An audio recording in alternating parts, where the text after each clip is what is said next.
안녕하세요. 잡시광입니다. 중국은 독자 개발한 스텔스 전투기 젠35를 주하이 에어쇼에서 전격 공개하며 미국과의 항공전력 경쟁에 박차를 가했습니다. 젠35는 중국이 젠20에 이어 두 번째로 개발한 스텔스 전투기로 향후 항공모함 탑재 가능성도 제기되면서 아시아, 태평양 지역의 군사 균형 변화를 예고하고 있는데요. 중국 관영 CCTV는 젠35A가 공군 모델이지만 향후 함재기 형태로 도입될 가능성이 있다고 보도하고 있는데, 특히 중국이 자랑하는 항공모함 푸젠에 탑재될 가능성이 있는 것으로 전망하고 있습니다. 중국은 젠35가 스텔스 성능, 항공 전자장치, 탑재량 등이 우수하다고 자랑하고 있는데요. 하지만 전문가들은 자세한 성능은 분석이 필요하다고 지적합니다. 즉, 이를 믿지 않는 분위기인 것입니다. 한국은 KF-21 보라매 전투기 개발 등 항공 기술 발전에 힘쓰고 있지만 젠35는 중국의 항공 기술력이 빠르게 발전하고 있음을 보여주는 상징적인 존재로 중국의 추격 속도가 만만치 않음을 보여주는 사례입니다. 지금 중국은 스텔스 전투기 젠35를 통해 아시아, 태평양 지역에서 미중 간 군사력 격차를 줄이는 데 기여할 것으로 기대하고 있습니다. 그런데 젠35는 외형은 미국의 스텔스 전투기 F-35와 유사하지만 결정적으로 수직 이착륙 기능은 없는 것으로 알려졌는데요. 결정적으로 젠35는 푸젠함의 함재기로 어렵다는 분석입니다. 이때 중국과 일본을 긴장시키는 뉴스가 나왔습니다. 중국의 젠35 수직 이착륙 기능에 대한 부정적인 전망이 나온 시점에서 한국은 독도함에서 미국 무인기 이륙 시험에 성공해 일본과 중국을 긴장하게 만들었습니다. 최근 우리 해군이 우리나라의 가장 큰 함정인 독도함에서 대형 무인기를 이륙시키는 시험에 성공했습니다. 고정돼 있는 고정익 무인기가 지상이 아닌 대형 함정에서 이륙에 성공한 건 이번이 처음인데, 이번 시험 테스트를 통해 그동안 중단된 경항모 사업의 불씨를 살릴지 주목됩니다. 카운트다운 신호에 맞춰 대형 무인기가 바다 한가운데 있는 함정 갑판 활주로를 달렸습니다. 90m쯤 지나 바퀴가 뜨더니 하늘로 가볍게 날아올랐습니다. 얼핏 보기에 항공모함처럼 보이는 이곳은 해군 대형 수송함 독도함 비행갑판입니다. 그리고 이것은 고정익 무인기가 해군 함정에서 처음 이륙한 순간이었습니다. 이륙에 성공하자 독도함 관제소에선 박수가 터져나왔습니다. 이번 이륙 실험이 특별히 의미 있는 이유가 있습니다. 이륙 테스트에 사용된 시제기는 미국에서 정말 많이 쓰이는 모하비였기 때문입니다. 해군은 12일 포항 인근 동해상에서 고정익 무인기 모하비 시제기를 독도함 비행갑판을 통해 이륙시키는 전투 실험을 실시했는데요. 갑판 아래 항공기 경납고에서 대기 중이던 모하비는 평소 블랙호크 헬기가 오르내리는 독도함 항공기 승강기에 올랐습니다. 미국 방산업체 제너럴 아토믹스가 개발하고 있는 모하비는 날개 16m, 길이 9m, 높이 3m 크기로 독도함 승강기 규격에 겨우 맞았습니다. 모하비는 이륙 후 독도함 좌연 쪽으로 방향을 틀어 시야에서 사라졌다가 크게 한 바퀴 돌아 5분 뒤 한미에서 다시 나타났습니다. 모하비는 랜딩 기어를 내린 채 속도를 50에서 70노트로 낮춰 독도함을 근접 비행하며 지나치더니 5분 뒤 한미에서 나타났습니다. 이번엔 속도를 100노트로 높여 빠르게 독도함 옆을 스쳐갔습니다. 이는 착륙 연습 비행으로 폭이 좁은 독도함 비행갑판에 착륙이 어려워 실제 착륙 대신 함상 착륙을 모사하는 비행으로 실험을 대체했다고 군은 설명했습니다. 시야에서 사라진 모하비는 이후로 약 1시간 동안 독도함 해군 항공사령부와 통신을 유지하며 동해상공을 비행했습니다.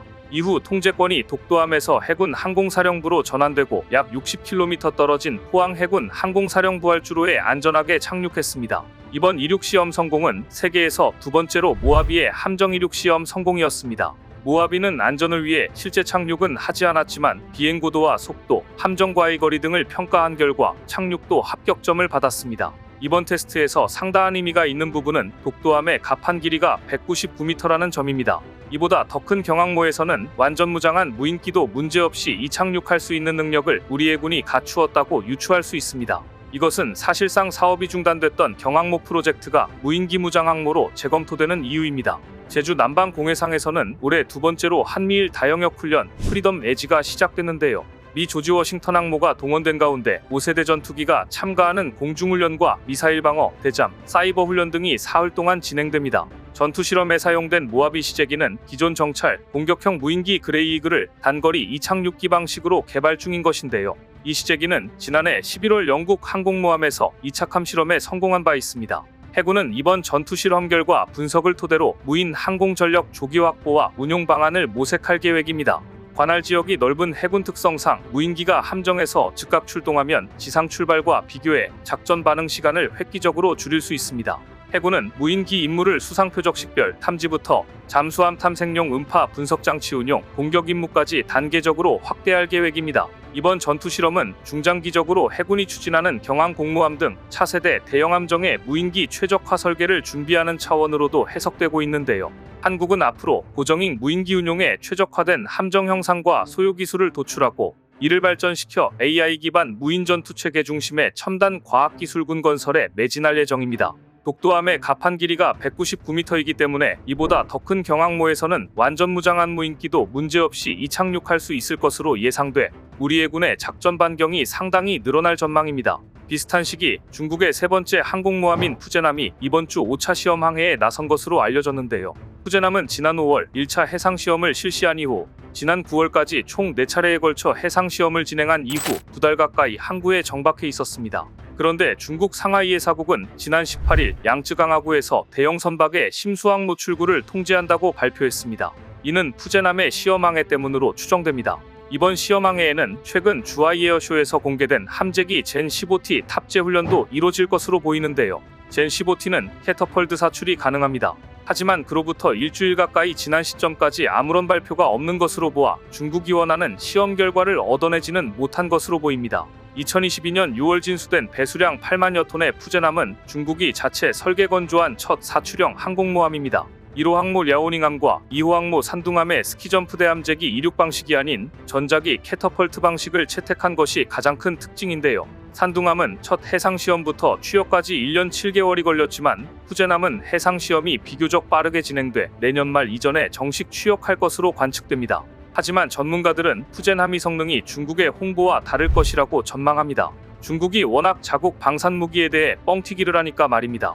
그래서인지 중국은 여전히 어떻게든 항공모함에 대해서도 기술 유출을 하기 위해 안간힘을 쓰고 있습니다. 지난 6월 25일 부산에 온 미국 항공모함을 드론으로 불법 촬영한 혐의로 중국인 3명이 붙잡힌 일이 있었는데요. 한국 경찰과 정보당국은 이들의 디지털 기기를 포렌식 분석한 결과 최소 2년에 걸쳐 다른 군사시설까지 촬영한 정황을 포착했습니다. 지난 6월 25일 미국 항공모함 시어도어 루즈벨트함이 한미일 군사훈련에 참가하기 위해 부산 작전기지에 입항했습니다.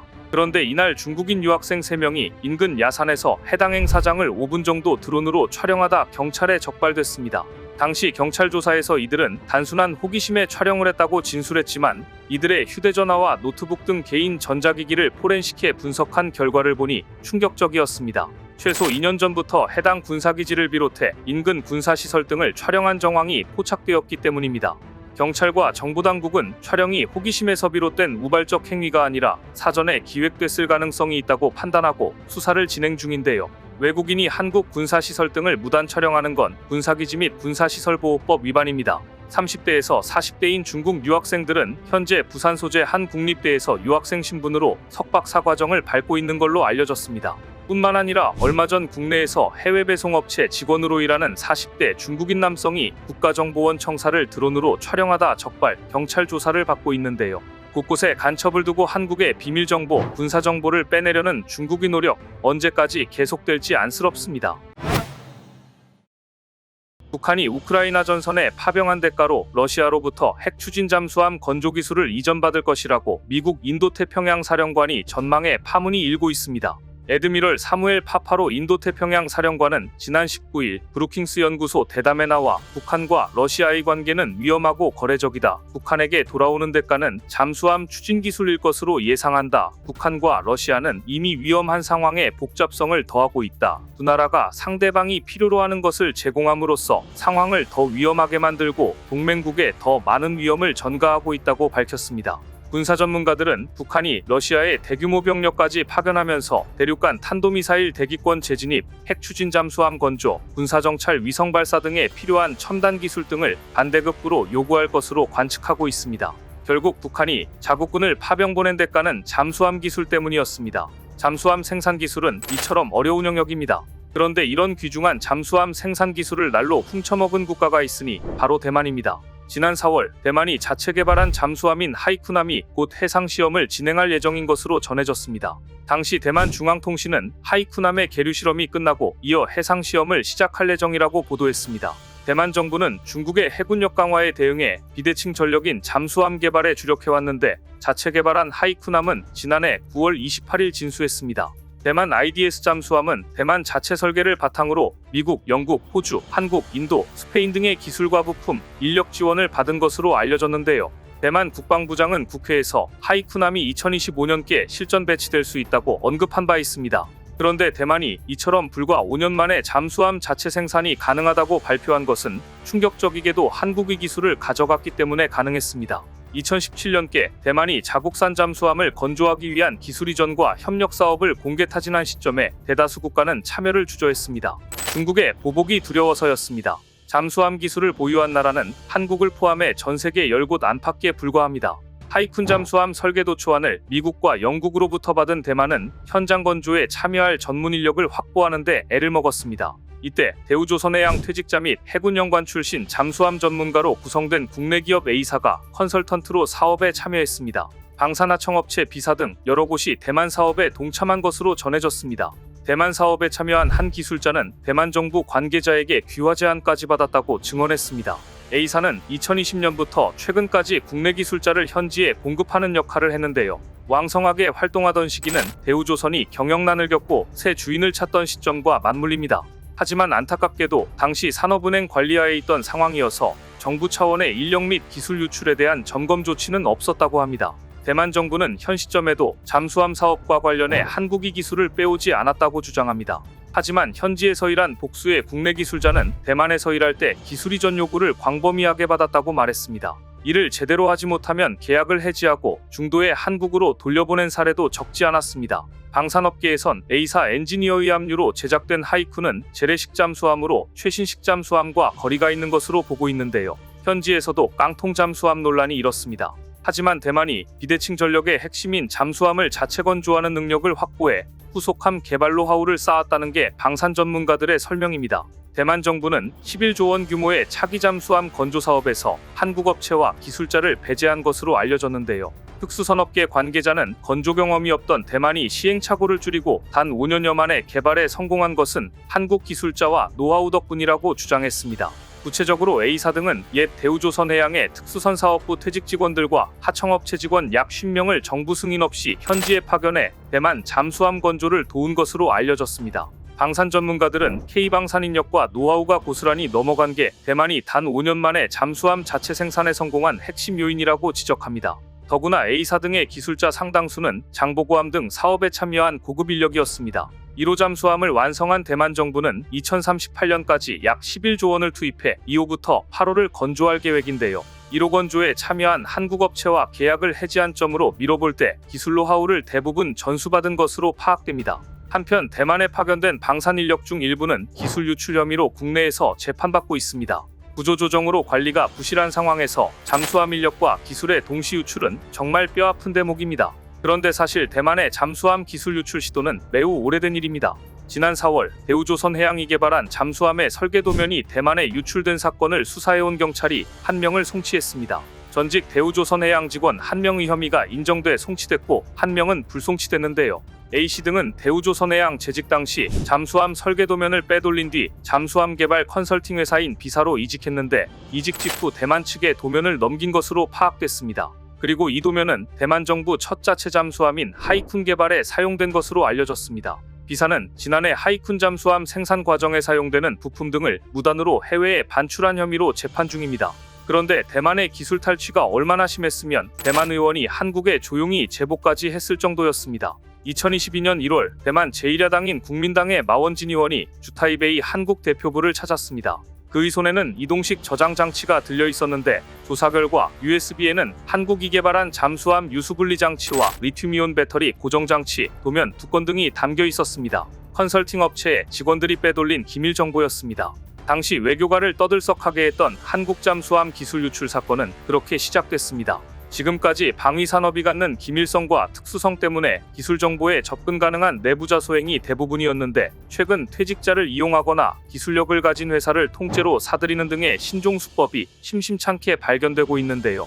보안 설계 비용을 감당하기 어려운 중소규모 영세협력 업체를 노리거나 방산업체들을 인수합병하거나 대규모 지분 투자로 사실상 업체를 소유하려고도 합니다. 2020년 한국을 발칵 뒤흔든 국방과학연구소 대규모 자료 유출 사건이 대표적입니다. 이 사건은 퇴직연구원들에 의한 기술 유출 사건이었습니다. 이들은 이직하기 전 자료를 휴대용 저장 매체로 전송하는 방식으로 자료를 유출한 것으로 조사됐는데요. ADD 내부 보안 조치가 최소화로 돼 있는 점을 노린 것이었습니다. 이 중 일부는 국산 첨단 로켓에 기밀 기술이 담긴 자료를 갖고 아랍에미리트로 출국해버렸고, ADD 정보 유출 방지 시스템에는 이들이 남긴 접속 흔적만 30만 건에 달해 충격을 주었습니다. 하지만 급하게 먹은 밥은 항상 체하기 마련입니다. 대만의 계획은 예상처럼 순조롭지 않게 진행되고 있습니다. 특히 전투기나 잠수함 같은 방산 분야는 단순히 남이 기술을 가져오는 것만으로는 만들기 어렵습니다. 한국에서도 방산 수출을 할 때 기술 협력을 패키지로 묶어주는 이유가 여기에 있습니다. 잠수함을 만드는 방법을 빼내더라도 그에 필요한 가공, 금형 등 정밀한 생산 기술이 뒷받침되지 않으면 생산할 수 없기 때문입니다. 얼마 전 대만 남부 타이난 공군기지 소속 IDF 전투기가 사격장인 스자오 훈련장에서 약 227kg급 MK-82 항공폭탄을 투하하려 했으나 실패했고, 이후 강제 투하마저 이루어지지 않아 해당 폭탄을 탑재한 채 기지로 돌아오는 어이없는 사건이 발생했습니다. 잠수함은 더 심각합니다. 추진농 대만 해군 참모장은 국산 방어형 잠수함 하이쿤의 장비 테스트 항목 가운데 70여 개 항목이 무더기로 불합격했다는 일부 언론이 보도가 사실이 아니라고 반박했지만, 하이쿤의 장비 테스트 무더기 불합격은 공공연한 비밀이었습니다. 추 참모장은 하이쿤 잠수함의 항구정박 테스트 진도는 우 60%에 달한다면서 10여 개 항목에 대한 테스트에서만 결함이 발견됐다고 주장했지만, 이를 믿는 사람은 드물었습니다. 이처럼 전투기도 잠수함도 불안함을 가중시키고 있는데요. 반면 한국은 HD 현대중공업이 페루 국영조선소와 손잡고 페루 해군 잠수함 공동 개발에 나서는 등 전혀 다른 행보를 걷고 있습니다. HD 현대중공업은 지난 4월 시마조선소와 중남미 방산 수출력 사상 역대 최대 금액인 총 6,406억 원 규모의 함정 4척에 대한 현지 건조 공동 생산 계약을 체결한 바 있습니다. HD 현대중공업은 향후 15년간 페루 정부 및 해군과 전략적 파트너로서 후속 함정 사업에 대해 우선 협상 대상자 지위도 확보해 앞으로 한국 방산의 남미 수출에 중요한 발판을 마련했습니다. 차라리 페루처럼 양심적으로 한국과 협력을 통해 잠수함을 생산했으면 대만도 지금 같은 어려움을 겪지 않았을 텐데, 한국의 기술자들을 통해 한국의 잠수함 기술을 베끼는 데에만 집중했으니 자체적인 생산 기술을 축적하지 못했던 것입니다. 캐나다는 두꺼운 얼음이 여는 북극해를 끼고 있어 겨울에는 잠수함이 유빙 밑에서 오랫동안 머물러야 합니다. 이와 더불어 긴 해안선으로 인해 장거리 항해 능력이 필수적입니다. 이런 환경적인 요소와 더불어 캐나다 해군이 경계하는 러시아, 중국 해군 전력을 상대하기 위해서도 첨단 공격 체계를 갖춘 고성능의 잠수함이 필요합니다. 현재 이런 잠수함을 납기일에 딱 맞춰 보내줄 수 있는 나라는 흔치 않습니다. 외신들은 캐나다 순찰 잠수함 프로젝트의 조건들을 놓고 볼 때 장기간 대양 작전이 가능하며 물속에서 오랫동안 항해 가능한 3,000톤급 잠수함을 만들 수 있는 한국과 일본을 주력 후보로 꼽으며 한일전을 예상했습니다. 그런데 이때 최대 10조 원 사업으로 평가받던 호주 호위함 사업에서 밀린 하나오션과 HD 현대중공업이 소송을 거두고 캐나다 잠수함 사업을 따내기 위해 캐나다에 정조준하기로 했다는 소식이 전해졌습니다. 하나오션은 지난 3월 HD 현대중공업의 군사기밀 유출 사건과 관련해 임원 개입 여부를 수사해달라며 경찰청에 고발장을 접수했지만, 해양 방산 수출학대라는 국익을 고려해 고발을 취소했다고 밝혔습니다.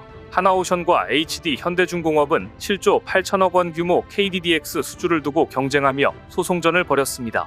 KDDX는 2030년까지 해군의 6,000톤급 차기 구축함 6척을 건조하는 사업으로 두 회사는 초도함 수주를 놓고 극한 대립을 벌였습니다. 이에 당초 7월 예정이었던 KDDX 상세 설계 및 선도함 건조 사업자 선정은 기약 없이 미뤄졌고, 그 사이 호주 호위함 사업에서도 탈락하는 충격을 맛봐야 했는데요. 호주 함정 사업에서 동반 탈락하며 1년 갈등에 마침표를 찍고 캐나다 잠수함 입찰에서는 맞손을 잡기로 한 것입니다. 두 회사가 손잡기로 한 것은 갈등의 골이 더 깊어지면 건국 이래 처음 찾아온 방산 호황을 제발로 걷어찰 수 있다는 위기감에서입니다. 호주군함 입찰에서 일본 미쓰비시중공업과 독일 티센크루프 마린 시스템스보다 가성비가 높은 두 회사가 탈락한 배경에 소송전이 있었기 때문입니다. 일본과 독일 업체는 각국 정부와 협력해 호주 군당국과 긴밀하게 접촉했지만, 한국은 갈등 관계에 있는 두 회사가 뛰어든 탓에 정부와 손발을 맞추지 못했다는 점이 뼈아팠습니다. 결국 두 회사는 입찰을 진행 중인 폴란드, 캐나다 잠수함 프로젝트에서 원팀으로 출격해 잠수함 기술력이 높은 하나오션이 앞에 서되 물량을 따내면 HD 현대중공업과 나눠서 건조할 계획이라는 후문입니다. 그러자 갑자기 일본이 캐나다 순찰 잠수함 프로젝트 입찰 참여를 포기하겠다고 선언해 세계 방산업계를 깜짝 놀라게 했는데요. 다양한 이유가 대두되고 있지만 일각에서는 한국 조선사들이 무서워 주랭랑 친 거 아니냐는 말이 나오고 있습니다. 당초 가와사키 중공업과 미쓰비시 중공업은 캐나다의 빅토리아급 잠수함을 대체할 잠수함으로 타이게이급 잠수함을 제안할 계획이었습니다. 타이게이급 재래식 디젤 전기 추진 잠수함은 일본 함대 중 가장 최신형이며 캐나다 잠수함 사업을 고려한 옵션 중 하나였습니다. 그런데 갑자기 가와사키 중공업이 캐나다 잠수함 사업에서 손을 떼겠다고 선언한 겁니다. 표면적인 이유는 납기를 맞추기 어렵다는 것이었습니다. 가와사키 중공업과 미쓰비시 중공업은 호주 호위함 사업을 수주할 경우 캐나다 잠수함 사업인 CPSP 사업에 납기를 맞추기 어려울 것이란 지적이 꾸준히 제기되어 왔기 때문에 이를 인정하고 포기를 선언한 것이라고 알려졌는데요. 실제 호주 정부는 오는 2026년 건조에 들어가 2029년에 인도를 요구하고 있습니다. 그런데 캐나다 정부도 러시아와 중국의 군사적 위협에 맞서 빠른 납기를 요구하는 상황이라 두 사업 모두를 진행하기에는 역부족이었던 것으로 보입니다. 더구나 일본은 애초에 군사 장비를 대량으로 수출한 전력이 없습니다. 이렇게 일본 기업들이 캐나다 잠수함 프로젝트 CPSP 수주전에서 이탈하면서 이제 관심은 한국의 하나오션과 HD 현대중공업에게 모아지고 있습니다. A26급 잠수함으로 유명한 스웨덴 사브와 타입 212-214 잠수함 건조업체인 독일 티센크루프 마린 시스템즈도 입찰 경쟁을 벌이고 있지만 현지 업계에선 한국과 일본 기업의 수주 가능성을 가장 높게 보는 분위기였기 때문입니다. 지난 4월에는 메리응 캐나다 국제통상부 장관이 이끄는 캐나다 무역사절단이 한국을 방문해 하나오션과 HD 현대사업장을 둘러보고 기술력을 확인하기도 했고 무엇보다 하나오션과 HD 현대중공업이 법적 분쟁을 마무리한 것도 이번 입찰에서 상당히 긍정적인 신호였습니다. 한국의 두 경쟁사가 고소를 취하했기 때문에 더욱더 캐나다 잠수함 입찰 사업에서 한국이 유리한 고지를 점할 가능성이 높아졌고 결국 캐나다 사업에서는 한국에 불리할 것으로 예상되자 가와사키 중공업이 포기한 것이 아니냐는 관측입니다. 그런데 사실 지난 7월 캐나다 잠수함 60조 원 수주를 놓고 한국과 경쟁 중이던 일본 가와사키 중공업은 이미 내부 문제로 인해 입찰에 참여한다 해도 수주권을 한국에게 빼앗길 위기에 처해 있었습니다. 지난 7월 일본이 캐나다 잠수함을 책임지겠다고 밀어붙이던 기업인 가와사키 중공업이 허위 거래로 비자금을 조성해 해상자위대원에게 금품을 제공한 사실이 만천하에 드러난 것입니다. 가와사키 중공업이 조성한 비자금은 십수억 엔에 달하며 적어도 6년 전부터 음식이나 물품의 구입 등에서 부정하게 유용한 것으로 밝혀졌는데요. 밝혀진 바에 의하면 가와사키 중공업의 비자금 사용 실태는 매우 악질적이었던 것으로 나타났습니다. 하청업체들에게 허위거래 예약을 강요, 협박했고 돈을 갈취해 자금을 만들어 뒷돈놀이를 무려 20년 전부터 해왔던 것으로 드러난 것입니다. 이번 사건은 오사카 세무국의 하청업체 세무조사에서 발각됐으며 하청업체들의 장부가 엉터리였던 것이 원인이었는데요. 수리를 해주고도 가와사키 중공업에 돈을 받지 못하거나 받지도 않은 돈을 받았다고 계산서를 끊어주는 등 비리가 만연해 있었습니다. 가와사키 중공업과 승조원들은 이렇게 긁어모은 자금을 흥청망청 사용한 것으로 나타났습니다. 현재 가와사키 중공업은 일본 해상자위대가 보유한 잠수함 25척 중 12척의 수리를 맡고 있으며 연간 수리 비용은 200억 엔에 달합니다. 이 사건으로 인해 일본은 캐나다 잠수함 수주전에 큰 타격을 입게 됐다는 게 중론입니다. 일본 언론은 구조적인 문제가 터졌다고 지적하며 가와사키 중공업과 미쓰비시 중공업이 해상자위대와 짜고 친 거래를 해왔기 때문이라고 비판하고 있는데요. 한편 캐나다 해군은 신속한 전력 강화를 위해 빅토리아급 잠수함을 대체할 재래식 추진 잠수함을 최대 12척까지 도입할 계획이고 한국과 일본이 유력한 후보로 꼽히고 있었는데요. 일본은 가와사키 중공업을 내세워 한국의 하나오션과 HD 현대중공업과 경쟁 중이었는데 비리가 드러나면서 한국이 유리한 상황이 됐습니다. 한국은 장보 고급 잠수함을 독자적으로 개발해왔고 북극해에서 작전 중인 미 해군을 통해 그 성능이 검증된 바 있습니다. 리튬이온 배터리 장착 잠수함을 보유한 나라는 한국과 일본뿐이며 한국의 배터리 기술은 세계 최고 수준인데요. 결국 일본은 10조 원 호위함을 따내고 80조 원 캐나다 잠수함 사업을 잃게 될 처지에 놓였습니다. 일본이 포기한 이유는 호주 호위함 사업을 수주할 경우 CPSP 사업 납기를 맞추기 어려울 것이란 계산도 있었을 것으로 보입니다. 또한 한국 잠수함을 본 캐나다 장군의 반응은 경쟁국들에게 한국 잠수함의 위력을 보여주는 계기가 됐습니다. 지난 7월 미국령 하와이 진주만 히캄기지에서 있었던 미국 주도의 다국적 해군훈련인 림팩에서 우리 해군은 손원 1급 잠수함인 이범석함을 환태평양 훈련전대의 한 전력으로 파견했는데요. 이 자리에서 캐나다 해군 준장인 크리스티안 모나한 연합해군 구성군 사령관은 우리 잠수함을 보고는 훌륭하고 완벽한 잠수함이다라고 평가에 눈길을 끌었습니다. 모나한 사령관은 손원 1급 잠수함이 림팩에서 처음으로 실사격하는 하푼 잠대함 유도탄 발사 시연 팀워크 훈련도 지켜봤는데요. 모나한 사령관은 한국 잠수함에 대해 관심이 많았다면서 림팩 지휘관으로서 참가 전력 중 하나인 이범석함의 능력뿐만 아니라 함장과 승조원들을 만나볼 수 있는 좋은 기회였다고 말한 바 있습니다. 무엇보다 한국 잠수함의 장점들, 즉 장시간 잠항이 가능하게 하고 충전이 빠른 리튬이온 배터리에 대해 큰 관심을 표했던 것으로 알려졌습니다. 캐나다가 우리 방산업체에 잠수함을 도입한다면 리튬이온 배터리가 탑재되어 있는 3,000톤급 잠수함 장보고 3 배치2의 개조형이 될 것으로 예상되기 때문입니다. 그리고 지난 11월 캐나다의 해군 총장이 60조 잠수함 사업 파트너를 찾아 한국을 방문했습니다. 앵거스 탑시 캐나다 해군 사령관은 하나오션의 경남 거제조선소와 HD 현대중공업의 울산조선소를 방문해 잠수함 관련 브리핑을 받은 뒤 건조시설을 확인하고 돌아갔는데요. 앵거스 탑시 해군 사령관의 한국 방문은 캐나다 국방부가 잠수함 신규 도입 절차를 공식 개시한 7월 이후 캐나다 측이 한국에서 처음으로 소화하는 일정이었기 때문에 더욱더 주목받았습니다. 캐나다 측은 한국, 프랑스, 독일, 스페인 및 스웨덴에 관련 정보를 요청한 상태로 하나오션 등 우리 업체들은 최근 답변서를 제출하고 있다고 하는데요. 과연 하나오션과 HD현대가 또 한 번 큰 수주를 따낼지 귀추가 주목됩니다. 오늘 준비한 소식은 여기까지입니다. 댓글을 통한 여러분들의 많은 의견 기다리겠습니다. 시청해주셔서 감사합니다.